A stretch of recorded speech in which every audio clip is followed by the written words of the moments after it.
तुम्हाला एकच गोष्ट सांगतो, तुम्हाला या पीपीटीवरती दोन गोष्टी दिसतात. एक दिसते तुम्हाला चॉकलेट पॅक्ड झालेलं आणि दुसरं दिसते तुम्हाला चॉकलेट उघडं. तर बघा, दोन्ही गोष्टीबद्दल मला तुम्हाला एक गोष्ट तुम्हाला सांगायची, आवर्जून सांगायची. ती कुठली गोष्ट सांगायची तर बघा, जर तुम्ही दुनियेपासून लपून राहिले, पॅक राहिले, स्वतःला संरक्षित केलं, म्हणजे सोशल मीडिया असेल, व्हॉट्सअप असेल, फेसबुक असेल, यापासून जर सुरक्षित राहिले, शो ऑफ जर केला नाही, मी आज काय करतो, मी उद्या काय करतो, हे जर जगाला दाखवलं नाही, तर तुम्ही सुरक्षित असणार आहे.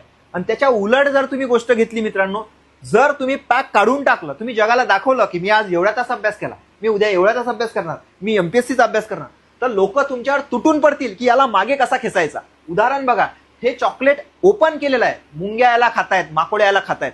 तशीच माणसाची गत आहे. हे उदाहरण माणसावर लागू होतं. त्यामुळे माणसाने स्वतःला संरक्षित ठेवा. सोशल मीडिया समोर उघडं करू नका. स्वतःला पॅक्ड ठेवा. मी काय करतो हे दाखवू नका.